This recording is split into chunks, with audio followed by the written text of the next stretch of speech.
السلام عليكم. فيديو النهاردة وصفات متنوعة تنفع للفطار أو العشاء أو حاجة كده حلوة بين الوجبات، تنفعنا كمان نشيلها في التلاجة أو الفريزر، هتوفر علينا كتير في الوقت وفي المجهود، وكمان تنفع لللانش بوكس للمدرسة. تابعي الفيديو للآخر إن شاء الله يعجبك وهتستفيدي منه وتجربي الوصفات وتقولي رأيك فيها. متنسيش كمان لايك للفيديو، اشتركي كمان في القناة وفعلي الجرس عشان يوصلك إشعار بأي فيديو جديد. الوصفات كلها إن شاء الله أحلى من بعض، إن شاء الله هتطلعي معلومات تفيدك جدا وافكار كتير. الفيديو مليان وصفات من معجنات ومخبوزات وكمان وصفات كتير. اول وصفه معانا هنعمل مع بعض كيكه، هنعملها بحجم عائلي في صاج كبير. استخدمت فيها 3 بيضات بس، ضفت عليهم نقطتين من الفانيليا، وهضيف عليهم كوبايه ونص من السكر، وهضيف عليهم كوبايه ونص من اللبن، وهضيف كمان كوبايه من الزيت، وهضيف كمان معلقه كبيره من الخل. وكل المقادير طبعا بنستخدمها او المواد السائله بنستخدمها بدرجه حراره المطبخ، يعني ما تكونش ساقعه من التلاجة. وبنضرب الخليط كويس جدا لحد ما يبقى لونه فاتح معانا. وفي بوله تانية هنضيف 3 كوبايات من الدقيق، هضيف عليهم معلقتين كبار من النشا، وهضيف عليهم كيس من الكيك شيف او البيكنج باودر، بس طبعا بفضل الكيك شيف في المخبوزات او المعجنات اللي بيبقى لونها فاتح. ضفت كمان رشه بسيطه من الملح، قلبت المكونات كويس، بعدين ضفت عليها الخليط اللي ضربته في الخلاط، ولقيت قوام الكيك معايا خفيف بزياده، ضفت له بس معلقه من الدقيق. يعني لو لقيتي الكيك معاكي خفيف بتزودي له معلقه من الدقيق، لو لقيتيه تقيل بتزودي له معلقه من اللبن. معلقه الدقيق اللي ضفتها ظبطت معايا القوام، قلبتها كويس جدا، وبعدين صبيتها في صاج كبير زي ما شايفين كده. الصاج ده دهناه بشويه من الزيت او السمنه، ودخلته الفرن على درجه حراره 180 او متوسطه لحد ما استوت معانا. طبعا مش بنفتح عليها قبل نص ساعه، لما بتخرج معانا بنبدا بقى نقطعها بالشكل ده. هي كمان كانت لسه سخنه معانا، كل ما تبرد معاكي طبعا هتبقى احلى بكتير. زي ما شايفينها هشه جدا وقطنيه، وكمان لونها فاتح من جوه. طعمها بجد كان حلو قوي، كل حاجه مظبوطه فيها، السكر مظبوط فيها، كل المقادير مظبوطه. ان شاء الله لو جربتوها هتعجبكم قوي. وكمان ما شاء الله الصاج كبير، يعني الكميه بتطلع معاكي كبيره وكتير، وكمان تنفعك بقى كتير تحطيها في علبه في التلاجة، يعني هتقعد معاكي كذا يوم جنب الشاي او الشاي بلبن، هتبقى تحفه جدا وهتوفر معاكي كتير قوي في الفطار او العشاء. رصيتها زي ما شايفين كده، وحطيت كمان جزء في علبه. الكميه ما شاء الله زي ما شايفين، والقطعه كمان كبيره زي ما شايفين كده.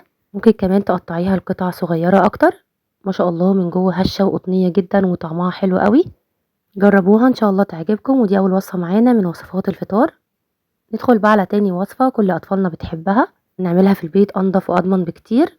استخدمت المكرونه الاسباجيتي، طبعا سلقتها الاول لحد ما تستوي. وفي بوله هجهز شويه بهارات، استخدمت ملح، فلفل اسود، نص معلقه صغيره من الفلفل الاسود، ومعلقه كبيره من الملح، وكمان معلقه صغيره من الجنزبيل، معلقه صغيره من الثوم البودره والبصل البودره، وكمان البابريكا، نص معلقه صغيره من الكزبره الناشفه، وكمان معلقه كبيره من المرقه الدجاج. طبعا هو ده السر اللي هيخليها معانا طعمها حلو، مرقه دجاج بودر او فوريه. طبعا حابين بقى تشيلوها او تستغنوا عنها، بس هي اللي بتدي طعم حلو قوي للاندومي. ولما المكرونه اتسلقت معانا ضفتها كده في الاطباق، وضفت عليها معلقه من البهارات دي كده بهارات الاندومي، ضفت لها بس كمان شويه من الشطه وميه سخنه، وخلاص كانت جاهزه معانا. بجد طعمها حلو قوي، التوابل قريبه جدا من التوابل الجاهزه. حطيتها كده في برطمان، وزودت لها كمان معلقه من بهارات الفراخ او بهارات اللحمه، هتبقى معاكي كده جاهزه في برطمان في اي وقت. والمكرونه كمان تقدري تعملي منها كميه وتحطيها في علبه في التلاجة تقعد معاكي الاسبوع.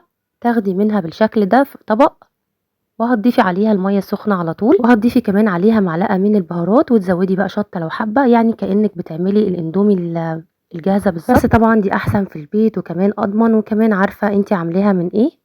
وبجد طعمها حلو قوي، كل الاطفال هتحبها. مجموعه التوابل اللي احنا ضفناها ادتنا طعم نفس التوابل الاندومي الجاهزه بالظبط. بجد جربوها هتعجبكم وتنفعكم كتير سناك كده بين الوجبات او فطار او عشاء. طبعا في التلاجة في اي وقت اعملي كميه زي ما قلنا، هتنفعك كتير وتوفر عليكي كتير. الوصفه اللي معانا بعد كده وصفه فطار سريعه جدا وكمان طعمها حلو قوي. استخدمت فيها بيضتين، البيضتين دول سلقتهم الاول وبعدين قطعتهم بالشكل ده لقطع صغيره. وجبت طاسه ضفت فيها مكعب زبده او معلقه زبده، بعدين سبتها تسخن شويه، وضفت عليها طماطم مقطعاها مكعبات، استخدمت طماطميه واحده بس، وضفت لها ملح فلفل اسود، وهقلبها شويه واسيبها لحد ما تتسبك شويه معانا. وهنبدا نضيف عليها البيض اللي احنا قطعناه كده. وبس كده الوصفه معانا جاهزه. بجد طعمها حلو جدا وكمان صحيه، كل ما استخدمتي كمان زبده هتبقى معاكي احلى الوصفه بكتير من الزيت. مكعب كده صغير هيفرق معاكي في الطعم. رشيت بس رشه بسيطه من الفلفل الاسود، وقدمنا الوصفه. وصفه فطار سريعه جدا وطعمها حلو قوي كمان مشبعه، يعني 2 بيضه اللي احنا استخدمناها عملت معانا كميه كويسه وكمان مشبعه جدا. جاهز الطعميه او الفلافل هنجهز العجينة في البيت، واستخدمت نص كيلو من الفول المدشوش. الفول ده انا نقعته قبلها بيوم، يعني نقعته ليلة كاملة، وبعدين بدأت اضيفه في الكبة بعد طبعا ما صفيته من المية، وضفت عليه ربطة من الكزبرة الخضراء وكمان بصل اخضر وبصلاية صغيرة، وكمان ضفت معلقة صغيرة من الثوم المفروم، وبدأت افرمها في الكبة زي ما شايفين كده، مش بضيف اكتر من كده. بفضل اضربها لحد ما تبقى معانا ناعمة بالشكل ده. لو حبيتي كمان تضيفي لها شويه كده صغيرين من الميه عشان تبقى معاكي ناعمه، ضيفي لها لو لقيتيها احتاجت معاكي لحد ما توصلي للقوام ده. كده عجينه الفلافل او الطعميه جاهزه معانا. تبداي على طول بقى تشيليها كده في الاطباق او في العلب او في اكياس زي ما تحبي، وطبعا مش بنضيف عليها اي اضافات وهي في الفريزر، لكن الطبق بس ده هو هضيف عليه شويه من التوابل عشان هعمل منه، وضفت له ملح وكمون وكزبره ناشفه، وكمان ضفت حوالي كده معلقه من السمسم. باضيفها جوه عجينة الفلافل زي ما شايفين. اهم حاجة بقى تضربيها كده كويس بالمعلقة لحد ما تلاقيها معاكي بقت خفيفة. ممكن كمان تضربيها بالمضرب، هو ده كده السر اللي هتطلع معاكي الفلافل من جوه هشة كده وخفيفة. وشلت بقى باقي الكمية في الفريزر زي ما شايفين في العلب كده. والطبق زي ما قلنا هنبدأ بقى نحمر منه شوية في زيت سخن على النار. ببل ايدي بشوية مية وبنبدأ نضيف الفلافل بالشكل ده. طبعا الزيت بيكون معانا سخن. شكليها زي ما تحبي بقى، كبيرة قوي او صغيرة زي ما تحبي، الاحجام اللي تحبيها. اخلص بقى كل الكمية، لما تبدأ تاخد لون من تحت نقلبها على الوش التاني لحد ما تاخد معانا لون دهبي حلو. زي ما شايفينها ما شاء الله لونها حلو جدا، وكمان خفيفة وهشة من جوه، بجد طعمها تحفة. جربوها بنفس الطريقة، والسر زي ما قلنا هو انك تضربيها كويس جدا قبل ما تعمليها، يعني قبل ما تقليها في الزيت تضربيها كده كويس جدا بالشوكة او بالمعلقة او بمضرب يدوي، هتلاقيها معاكي بقت هشة جدا زي كده اللي بتجيبيها جاهزة من بره. وده شكل الفلافل معانا او الطعمية، قدمناها بالشكل ده تحفة جدا، مقرمشة من جوه، بجد تحفة جدا. جربوها بنفس الطريقة هتعجبكم. شايفين قد ايه هي بجد مقرمشة وطعمها حلو جدا. استخدمت برضو نص كيلو من الفول. طبعا الكمية بقى زي ما تحبي، كيلو او نص او اكتر. بدأت طبعا انقعه بقى في ميه. الاول غسلته ونقعته برضو ليلة كاملة، وتاني يوم ببدأ بقى اضيفه كده في الدماسة، او ممكن طبعا برضو تعمليه في حلة، وبعدين بضيف عليه ميه. بتضيفي طبعا ميه كتير بالشكل ده، وبعدين برفعه على النار. والاول برفعه على نار متوسطة، لما يبدأ يغلي معانا نبدأ نهدي عليه النار، نخلي النار هادية جدا. واول ما يبدأ يغلي معانا ببدأ اضيف له حوالي 3 معالق كبار من الرز، غسلاه كويس وبضيفه على الفول بالشكل ده. هو ده بقى اللي هيخلي الفول معانا قوامه مظبوط جدا وطعمه حلو قوي. طبعا مش هيبان، بس هيديله قوام حلو جدا من غير اضافة نشا ولا دقيق.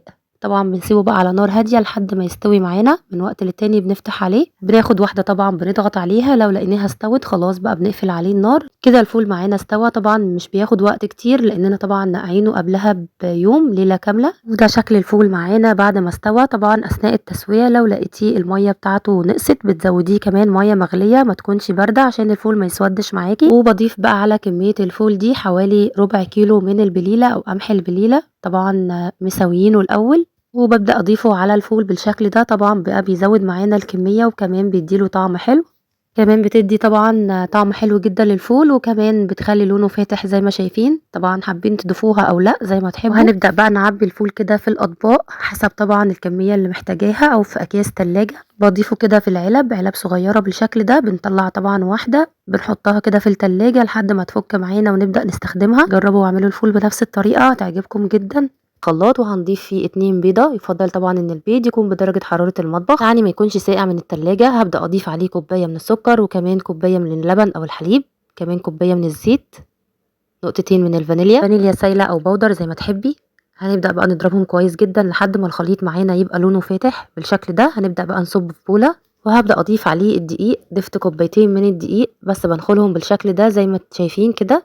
هبدأ كمان اضيف الكوباية التانية، يعني ضفت كوبايتين من الدقيق. هضيف عليهم معلقتين كبار من الكاكاو الخام، بنخلها برضو بالشكل ده عشان ما يبقاش فيه اي تكتلات. ضفت كيس من البيكنج باودر ورشه بسيطه من الملح. يفضل كمان تستخدموا كاكاو خام يكون نوعه حلو، هتطلع معاكي الكيكه او الكب كيك معانا هيطلع طعمه حلو. هنقلب بقى المكونات دي كويس، وهضيف لها حوالي معلقتين كده كبار من الخل، بيبقى محسن حلو جدا في الكيكات. هنقلب لحد ما يبقى معانا الخليط بالشكل ده، نقلبه كويس. وخليط الكيك معانا بيبقى مش تقيل قوي مش خفيف قوي. هنبدأ بقى نجيب قوالب الكب كيك وهنصب فيها الخليط بالشكل ده. طبعا مش بنملى القالب، بنملى كده حوالي نص القالب بالظبط. وعمل معايا الكمية دي زي ما شايفين. هنبدأ بقى ندخله الفرن على درجة حرارة متوسطة او 180 لحد ما يستوي معانا. طبعا مش بنفتح عليه قبل نص ساعة، بنختبره طبعا بعود شيش طاووق او بسكينة. لو لقيناها خرجت نضيفة خلاص بيكون استوى معانا. نبدأ نخرجه من الفرن، نستنى عليه طبعا لما يبرد وبعدين نزينه. انا زينته كده بشوكولاته بيضه، دوبتها على بخار ميه وبعدين ضفتها في كيس تلاجة، فتحت فتحه صغيره وبعدين بدأت اعمل بيها خطوط بالشكل ده، خطوط كده او على شكل دواير بالشكل ده، تدينا شكل حلو كمان طعم حلو. بس الاول طبعا بتستني لما الكيكه معاكي تبرد عشان الشوكولاته ما تسيحش معاكي. وده شكل الكب كيك معانا، تحفه جدا. الكيكه هشه وخفيفه جدا وطريه وكمان ناجحه قوي. بسيط زي ما شُفنا، مكوناته بسيطة ومقاديره كمان سهلة وسريعة، ينفعنا طبعًا كتير كمان في الlunch box للمدرسة، فطار أو عشا. زي ما شايفين غسلتها كويس جدًا وبعدين هاضيفها في حلة وهاضيف عليها مَيّة بالشكل ده وهابدأ أسلقها على النار لحد ما تستوي معانا. طبعًا بندخّل فيها سكينة أو شوكة، لو دخلت معانا بسهولة كده البطاطس بتكون معانا استوت. على طول بقى بنقشّرها ونبدأ نهرسها وهي سخنة، هتتهرس معانا بكل سهولة بالشكل ده زي ما شايفين. بدأت بقى أجيب طاسة تانية فيها معلقة من السمنة أو الزبدة وبعدين شوحت فيها حوالي كده فص توم مفروم، ولما بدأ ياخد لون معانا بدأت انزل عليه بالبطاطس اللي احنا طبعا هرسناها كويس جدا وبقلبها بالشكل ده. بضيف لها بقى ملح وفلفل اسود وشويه من الكمون والكزبره الناشفه. الكزبره طبعا ضفناها الاول مع التوم، شوحناها بالشكل ده وبعدين ضفنا عليها البطاطس.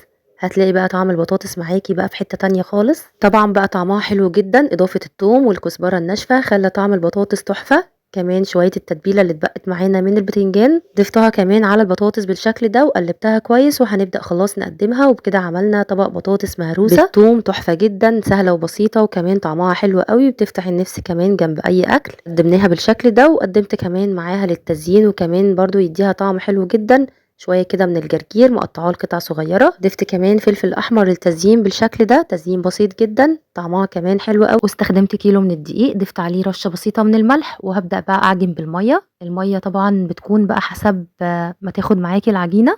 ضفت الاول كوبايتين من الميه، بعدين هبدا اضيف التالتة بالتدريج حسب بقى ما تاخد معايا. هنبدا نعجن، اهم حاجه نعجن الفطير كويس جدا لحد ما العجينة معاكي تتشكل وفي نفس الوقت كمان تكون ناعمة معاكي. وزي ما شايفين كده بنضيف المية بالتدريج لحد ما تتشكل معانا. العجينة كده معانا جاهزة زي ما شايفينها ناعمة جدا. وهبدأ بقى أقسم العجينة في الوقت ده لكرات حسب بقى حجم الفطيرة اللي أنا عايزاها. تقدري طبعا تعملي حجم الفطير كبير فتكبري بقى في حجم الكورة، وأنا هعمل الفطير النهاردة حجمه صغير، هصغر في حجم الكورة زي ما شايفين حسب بقى طبعا ما تحبي، حجمه كبير أو صغير زي ما تحبي. هبدأ بقى أقرص العجين بالشكل ده. العجينة طبعا عبارة عن مية ودقيق بس، بسيطة زي ما شفنا. هنبدأ بقى نسيب الكمية اللي احنا قرصناها بالشكل ده ترتاح، بس الأول بضيف عليها شوية كده من الزبدة أو السمنة فوق الوش أو ممكن كمان زيت. العجينة طبعا ما فيهاش خميرة لكن هنسيبها تريح شوية عشان نقدر نفردها بسهولة. وباخد بقى أول كورة كده شكلتها وببدأ أفردها. طبعا وأنا بفردها بقى بتكون جنبي سمنة أو زبدة، هبدأ أضيفها كده على العجين. طبعا اهم حاجة بتغلفي العجين كله بالسمنة او الزبدة. وبعد ما فردت العجينة بدأت اعمل بيها كده فتحات بالسكينة زي ما شايفين وبطبقها بالشكل ده. طبعا طريقة سهلة جدا، وكل دي بتكون طبقات في الفطير وفي الاخر بجمعها او بكورها بالشكل ده على شكل كورة وبضيفها في الطبق. نكمل بقى باقي الكمية بنفس الطريقة. طبعا كمان في الطريقة دي مش لازم تفردي العجينة طبقة رقيقة قوي. شايفين قد ايه بسيطة جدا وسهلة، تقدروا تعملوها بكل سهولة، مش هتاخد معاكم وقت خالص. هنبدأ بقى نضيف السمنة او الزبدة زي ما قلنا عشان طبعا الفطير معاكي يكون مورق.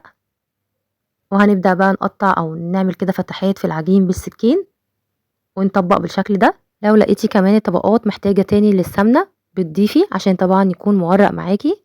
وفي الاخر بقى بتجمعيه كده على شكل كورة. وهخلص بقى باقي الكمية بنفس الطريقة، مش هياخد معاكي وقت خالص، هيكون من اسهل الفطير اللي ممكن تعمليه. وهنسيب طبعا الكرات اللي احنا شكلناها دي هنسيبها طبعا ترتاح عشان نقدر ان احنا نفردها، بس طبعا بنكون مغطيينها كده بكيس. وبعد طبعا ما ارتاحت هنبدأ بقى ناخد كل كورة ونفردها بالشكل ده. طبعا سمكها ما تكونش رقيقة قوي وفي نفس الوقت برضو ما تكونش سميكة قوي.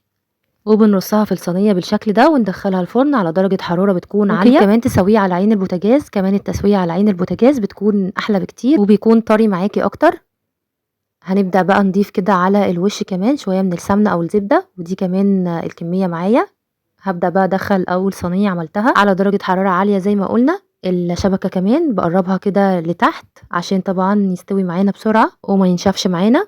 الكمية دي اللي طلعت معانا ما شاء الله، شايفين قد ايه تحفة جدا وسهل وبسيط، ما اخدش معانا وقت. طبعا عشان يكون معاكي طري اول ما يخرج من الفرن تبداي تغطيه بفوطه. شايفين قد ايه هو مورق وتحفه جدا. طبعا حجم الفطير صغير زي ما شفنا، تقدري كمان تكبريه زي ما تحبي وتقدمي بقى معاه عسل او طحينه، وتقدمي كمان معاه سكر بودر على الوش، يعني زي ما تحبي تقدميه. طبعا كمان ينفع حادق، تقدمي معاه جبنه قديمه او اي نوع جبنه عندك.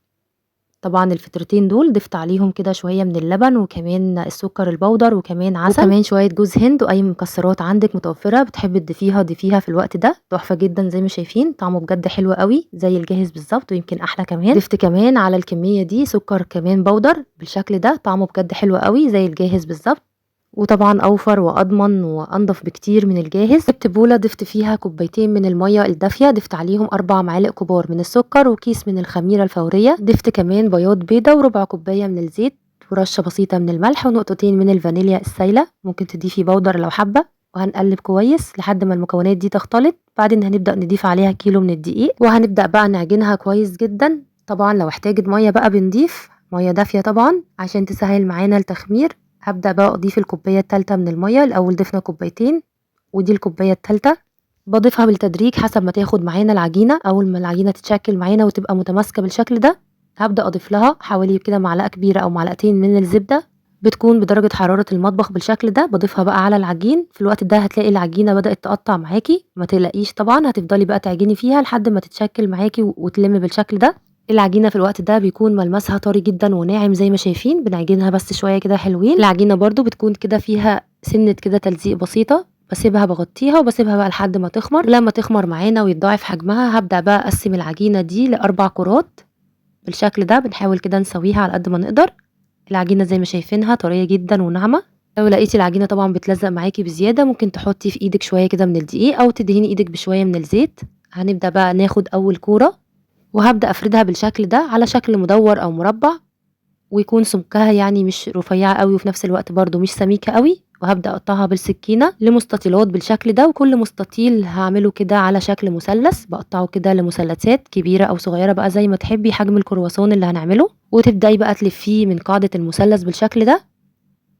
في الوقت ده طبعا حابة تحشيه بقى جبنة او اي حشوة في الوقت ده زي ما تحبي، بس انا عملته بالشكل ده. وفي الاخر هنبدأ نزينه بالشوكولاتة زي الكرواسون طبعا اللي بيتباع في الافران. هخلص بقى كل الكمية بالشكل ده. لو صغرنا كمان في المثلث هتطلع معاكي الكرواسون صغير، هيبقى معاكي كده ميني. انا عملت شوية كده حجمه متوسط وشوية كمان حجمه صغير. خلصت بقى كل الكمية بنفس الطريقة. اول كده كورة معانا عملتها ورصيتها في صاج مدهون كده برشة بسيطة من الزيت، وطبعا بنسيب مسافة بين كل واحدة والتانية. هنبدأ برضو نفرد تاني كورة بالشكل ده وهنخلصها بنفس الطريقة. خلصت كل الكمية ودي الكمية اللي طلعت معانا ما شاء الله زي ما شايفين، كمية كويسة جدا. طبعا هنسيبها تخمر المرة التانية حوالي كده نص ساعة. ممكن تدهني طبعا وشها باللبن قبل ما تدخليها الفرن يعني زي ما تحبي، بس طبعا احنا هنغلف الوش فمش محتاجين ان احنا ندهن وشها ولا حاجة. ودخلتها فرن سخن على درجة حرارة عالية او درجة حرارة 200. لما تبدأ تاخد لون معانا من تحت تبدأي تخرجيها او تديها لون تحت الشواية يعني زي ما تحبي. وشايفينها من جوه ما شاء الله قد ايه هي مورقه وكاننا عاملينها طبقات، وكمان طريه جدا وهشه من جوه زي ما شايفين. وجهزت بقى الشوكولاته، شوكولاته بيضه سيحتها على بخار ميه وشوكولاته كمان غامقه، وببدا اضيف فيها المولتو او الكرواسون بالشكل ده. طبعا لما يبرد برده معانا تبداي تزينيه. هنخلص بقى كل الكميه بنفس الطريقه. تقدري كمان تعملي خطوط كده. وضفت الشوكولاته البيضه في كيس كده تلاجة وفتحت فتحه صغيره وبدات اعمل خطوط بالشكل ده، او ممكن كمان تعمليها بالشوكه زي ما تحبي. بتديها طبعا شكل حلو زي الجاهز بالظبط وكمان طعم حلو. طبعا بتستني بقى عليها لما تبرد وتجمد، الشوكولاته بتجمد عليها وبتكون بالشكل ده تحفه جدا بجد جميله جدا. وشايفين قد ايه الكميه ما شاء الله، بكيلو دقيق عمل معانا كميه كويسه جدا من الكرواسون او المولتو. طعمه حلو قوي وفي نفس الوقت العجينه معانا نفسها طعمها حلو جدا، طريه جدا وهشه وطعمها بجد حلو جدا. وهنقدمه بقى بالشكل ده. الحجم طبعا الكبير ده اللي عملته في الاول، وكمان عملت الحجم الميني الصغير. بجد هيعجب قوي كل اولادك. لو عندك كمان مناسبه او عيد ميلاد تقدري تقدميه كده جنب الكاتو او التورته، هيبقى حلو جدا وهيوفر كمان معاكي كتير. كميه ما شاء الله زي ما شايفين كده، بجد طعمه حلو جدا. جربوه بنفس الطريقه هتعجبكم قوي، ينفعكم كمان في فطار او عشاء جنب كوبايه الشاي او حاجه حلوه كده بين الوجبات. ودي كانت وصفة المولتو معانا او الكرواسون، لو سريعة جدا وبسيطة وكمان مش مكلفة خالص. واستخدمت فيها البليلة او قمح البليلة، استخدمت كوباية او ربع كيلو. الاول غسلتها كويس جدا وبعدين ضفتها في حلة، ضفت كمان عليها مية بتغطيها، بسيبها على النار لحد ما تغلي معانا غلوة كده او غلوتين، وخلاص بنقفل عليها النار ونغطيها. هنلاقيها كده بدأت تستوي مع نفسها. بسيبها شوية خلاص بلاقيها استوت، ببدأ بقى اضيف لها السكر طبعا بقى حسب الرغبة، وضفت لها كمان حوالي كوباية كده من اللبن او كوبايتين زي ما تحبي. ضفت لها كمان معلقتين كبار من النشا، وبعدين قلبتها الاول على البارد وبعدين رفعتها على النار. مع التقليب طبعا على النار بنقلبها لحد ما تبدأ تغلي ويتقل قوامها. نبدأ على طول نصبها في الكاسات او الاطباق او الكوبايات زي ما تحبي. نقدمها بالشكل ده. طبعا هنسيبها بقى الاول تبرد، ولما تبرد معانا نبدأ نزينها بالكريم شانتيه. حطيته كده في كيس حلواني وبدأت اضيفه كده على البليلة بالشكل ده. زينيها بقى بأي حاجة عندك، بقنصاص من الكريز او اي حاجة عندك زينيها بيها، او كمان ممكن جوز هند. وكمان في البداية كنت ضايفة مع البليلة وهي على النار، كنت ضايفة عليها كمان نقطتين من الفانيليا تديها كمان طعم حلو. استخدمت كيلو من الدقيق، ضفت عليه كيس من الخميرة الفورية ونص معلقة صغيرة من الملح، وكمان هضيف نص كوباية من السكر او 5 معالق كبار من السكر، وضفت كمان 3 معالق كبار من اليانسون ومعلقة من السمسم. دي اختياري، حابة تضيفيها او لا. طبعا المنكهات دي حسب الرغبة، ممكن كمان تضيفي معاها شمر. وقلبته كويس مع الدقيق. وهنبدأ بقى نستخدم كوباية من السمنة البلدي اللي احنا جهزناها في اول الفيديو زي ما قلنا. طبعا بضيف كده الكوبايه كلها وبقلبها مع الدقيق كويس. وطبعا ممكن تستبدليها باي نوع سمنه عندك، ممكن تبقى خليط ما بين السمنه والزيت. وهنقلبها كويس او هنبسها كويس كده بالدقيق لحد ما الدقيق يتشرب كويس من السمنه. بعدين هنبدا نضيف السوائل، واستخدمت السوائل ميه وكمان حليب. استخدمت الاول كوبايه من الحليب وبعدين هنزود بالميه. استخدمت كمان كوبايه من الميه. طبعا السوائل بقى بتضيفيها بالتدريج حسب ما تتشكل معاكي العجينه، وطبعا كل نوع دقيق بيختلف عن التاني، فطبعا ضيفي بقى السوائل بالتدريج لحد ما تتشكل معاكي والعجينه بتكون متماسكه بالشكل ده، وفي نفس الوقت كمان بتكون معاكي طريه. بسيبها بقى تخمر شويه وبعدين هبدا اشكلها. مش بسيبها تخمر كتير لان طبعا هنخمرها مره تانية بعد التشكيل. يعني بنسيب العجينه تريح شويه حوالي كده نص ساعه ونبدا بقى نشكلها. بناخد كده قطعه صغيره ونقرصها بالشكل ده، بنعملها على شكل كورة ونضغط عليها ضغطة بسيطة. طبعا ممكن تشكليها كلها الكور وبعدين في الاخر تبدأي تضغطي عليها، هتكون معاكي كمان العجينة ارتاحت اكتر وهتتفرد معاكي بسهولة. طبعا بتسيبي بقى مسافة بين كل واحدة والتانية. وطبعا الصاج ده انا مش دهناه اي حاجة ولا سمنة ولا زيت. هنبدأ بقى نضيف فيه او نشكل فيه القرص بالشكل ده. بنحاول طبعا كلها نخليها مقاس واحد، وحجم القرصة طبعا زي ما تحبي، كبير او صغير زي ما تحبي. انا عملتها كده حجمها متوسط، مش كبيرة قوي مش صغيرة قوي. خلصت كل الكمية زي ما شايفين ما شاء الله. كيلو دقيق بيعمل معاكي كمية كويسة جدا من القرص. وفي الاخر بقى بعمل فتحات بالشوكة زي ما شايفين كده في كل القرص، وهنسيبها تخمر للمرة التانية زي ما قلنا. بعد التشكيل بنسيبها تخمر حوالي كده ساعة. طبعا بتغطيها وتحطيها في مكان دافي. مجرد ما تخمر معاكي خلاص بتبدأي تسويها. ونبدأ بتسوية اول صاج جهزناه. بنحطه طبعا على الشبكة زي ما شايفين على درجة حرارة بتكون عالية او 200. تبدأ تاخد لون معاكي من تحت، تبدأي تشغلي لها الشواية لو احتاجت معاكي.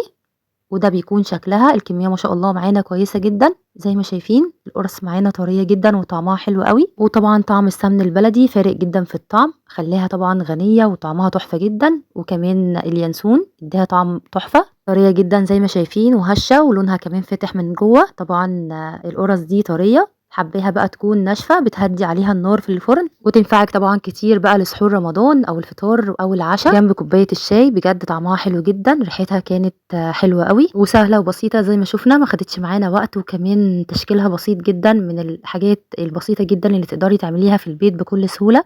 وبتكون معاكي احلى بكتير من الجاهزة، وطبعا اوفر واضمن بكتير. شايفين قد ايه من جوه هي طريه جدا وهشه وخفيفه، كمان كانت لسه سخنه معانا. وتقدري كمان تحطيها في اكياس وتحتفظي بيها في الفريزر وتطلعيها كمان وقت السحور او وقت الفطار في اي وقت، هتكون معاكي حلوه جدا ومنجزه. انا بعد كده جبت طاسه على النار فيها شويه من الزيت وحمرت فيها بصل مقطعاه لشرايح او قطع صغيره، ضايفه عليه شويه كده بسيطه من الملح والفلفل الاسود. كميه البصل طبعا زي ما تحبي تزوديها او تقلليها. وبعد ما شوحت البصل شويه صغيرين بدات اضيف عليه قطع من الفلفل الاخضر. تقدري كمان تستخدمي فلفل الوان وفلفل حامي زي ما تحبي. شوحت الفلفل وبعدين ضفت عليه بطاطسايه كبيره بشرها بالشكل ده، طبعا غسلاها ومصفياها من الميه. وبعدين ضفت عليها توابل شويه كده من الكزبره والكمون وكمان الفلفل الاسود.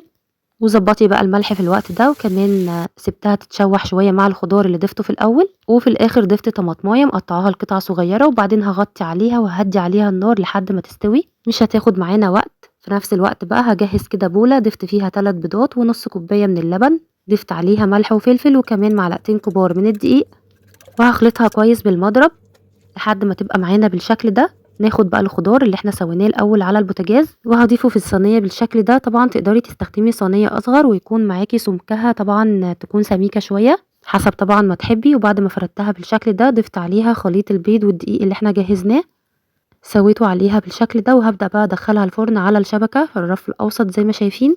مش هتاخد معانا وقت لحد ما البيض يستوي معانا وتقدميها بالشكل ده. تقدري كمان تضيفي معاها معلقة صغيرة من البيكنج باودر، هتخليها كمان معاكي هشة وخفيفة، طعمها حلو جدا. تقطعيها كده بالشكل ده وتقدميها، طعمها حلو جدا، كمان مغذية قوي، فيها كمية من الخضار يعني قيمة غذائية عالية. طبعا زي ما قلنا لو حباها تكون سميكة اكتر بتصغري الصينية. أكلة سهلة وسريعة، كمان تنفع فطار وتنفع سحور. طبعا زي ما قلنا الأكلات كلها سهلة وبسيطة، وتقدمي معاها شرايح من الخضار، خيار أو طماطم أو جزر، وبتتاكل طبعا بالعيش. أكلة سهلة وسريعة، جربوها بنفس الطريقة هتعجبكم قوي. بعد كده تقدري تستخدمي فيها أي نوع فينو عندك يكون كمان بايت ومتبقي عندك، تقدري تستخدميه في الوصفة وتقطعيه كده لشرايح. وهبدأ أرصه في صينية، الصينية دي دهناها كده بشوية من الزيت أو السمنة، بسويهم كده جنب بعض. وبعد ما بخلص الكمية هبدأ أضيف حوالي كده بيضتين أو 3، طبعا حسب الرغبة، زودي البيض أو تقلليه. أنا استخدمت بس بيضتين، ضايفة عليهم شوية ملح وفلفل أسود، قلبتهم كويس وبعدين ضفتها كده على العيش. طبعا كمان كل ما زودتي كمية البيض هتكون معاكي أحلى بكتير طبعا وقيمة غذائية. في الآخر ضفت شوية من الجبنة التركي أو الرومي، شوية كده صغيرين على الوش، وبعدين رفعتها على النار لحد ما البيض طبعا استوى معانا والجبنة كمان ساحت. وتقدميها بالشكل ده، فطيرة سريعة جدا وسهلة. طبعا زي ما قلنا لو زودتي كمية البيض هتبقى كمان معاكي متماسكة اكتر. قدمت معاها صوص الكاتشب، طعمها كان حلو جدا. تقدري طبعا تعملي بقى العدد اللي تحبيه حسب افراد الاسرة. العيش طبعا والبيض وكمان الجبنة كله كده في سندوتش واحد، وصفة سهلة وسريعة وطعمها كمان حلو قوي. تقدري كمان تضيفي اي نوع خضار بتحبيه، فلفل وكمان زيتون او طماطم على الوش قبل الجبنة. الوصفة بقى اللي معانا بعد كده استخدمت فيها رغيف عيش، ممكن كمان تستخدمي في الوصفة دي اي عيش بايت عندك ومش هيبان خالص. ضفت عليه شرايح كده من الخضار، الطماطم وكمان الفلفل مقطعهم لقطع صغيرة، وكمان شوية لانشون وجبنة، وهضيف شوية جبنة موتزاريلا. هنا بقى الإضافات اللي بتحبي تضيفيها ضيفيها، بس طبعا أهم حاجة شوية الجبنة عشان طبعا تمسك كل المكونات مع بعض. وهنبدأ بقى ندخلها الفرن يعني دقايق وهتكون جاهزة معانا. الجبنة بس تسيح، تقدري كمان تحطيها تحت الشواية لحد ما تسيح معاكي الجبنة وتبقى بالشكل ده. طبعا كمان في أرضية الصينية كنت حاطة معلقة صغيرة كده من السمنة أو الزبدة، تدي معانا العيش لون حلو وكمان طعم حلو، وبتخرج معانا بالشكل ده. أسرع بيتزا تقدري تعمليها بكل سهولة في دقايق، مش هتاخد معاكي وقت خالص. طعم العيش كمان بيبقى حلو قوي، بيبقى كريسبي كده ومقرمش من الحروف وطري من جوه، طبعا من الإضافات اللي احنا ضفناها. طعمها بجد حلو جدا، وأسرع وأسهل بيتزا تقدري تقدميها. طبعا تعملي بقى العدد اللي يناسبك. الوصفة اللي معانا بعد كده هنعمل بيض بالبسطرمة. استخدمت معلقة صغيرة من الزبدة، هضيف عليها شوية من البسطرمة، بقطعها بالشكل ده. البسطرمة دي انا عاملاها في البيت، لو حابين تشوفوا الطريقة موجودة على القناة. وعملتها من اللحمة المفرومة بربع كيلو بس من اللحمة المفرومة، عمل معانا كمية كويسة جدا من البسطرمة، طعمها بجد زي الجاهزة وطبعا اوفر بكتير. بشوحها الاول في معلقة الزبدة او السمنة بالشكل ده لحد ما تستوي معانا، وبعدين نبدأ نضيف عليها البيض. كمية البيض طبعا زي ما تحبي، ضفت عليه شوية من الفلفل الاسود، وبتظبطي بقى الملح، بتراعي كمان ان البسطرمة بيكون فيها نسبة من الملح. وتقدم الطبق بالشكل ده. اسرع طبعا سحور تقدري تعمليه او فطار بكل سهولة وبساطة، وطعمه حلو جدا. والبسطرمة كمان من الحاجات اللي هتوفر معاكي كتير لو عملتيها في البيت. جربوا واعملوها بنفس الطريقة هتعجبكم. الوصفة اللي معانا بعد كده هنعمل كمان نستخدم فيها البتنجان. كمية البتنجان طبعا زي ما تحبي، الاول جبته غسلته كويس وبعدين هبدأ اقشره بالشكل ده زي ما شايفين. بشيل بس جزء من القشرة، مش بشيلها كلها. وبعدين هنبدأ نقطعه، قسمته الاول لنصين وكل نص بقسمه برضو يعني بقطع البتنجان لمكعبات مش كبيرة قوي مش صغيرة قوي بالشكل ده. طبعا حجم بقى البتنجان زي ما تحبي او حجم ما تقطعيه يعني زي ما تحبي. وخلصت الكمية هرش بقى عليها شوية كده من الملح، وهحطها كمان في مصفى تنزل بقى اي مية فيها عشان ميشربش معانا كمان زيت. بغلفه كده كويس بالملح، بقلبه زي ما شايفين. هنسيبه بقى شوية على ما نجهز كمان باقي الاكلة. جبت كمان كمية من الفلفل الاخضر، نضفته طبعا وغسلته، وهقسمه كده لنصين برضو، هقطعه كده لحوالي يعني لمكعبات برضو كده متوسطة، مش كبيرة قوي مش صغيرة قوي، زي حجم البتنجان طبعا زي ما شوفنا كده. هخلص بقى كمية طبعا الفلفل او البتنجان زي ما قلنا حسب ما تحبي. جبت كمان كمية من البطاطس وهقطعها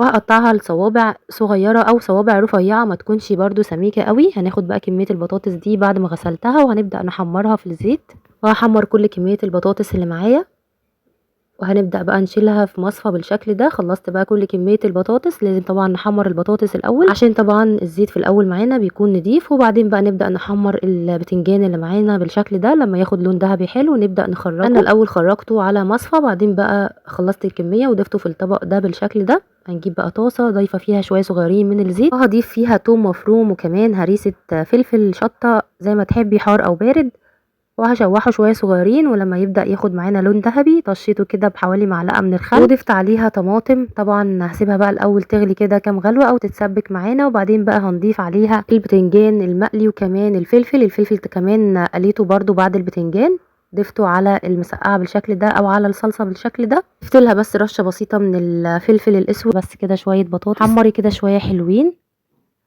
وبعدين هضيف عليها توابل البطاطس او بهارات البطاطس بتخلي طبعا البطاطس معانا طعمها حلو قوي.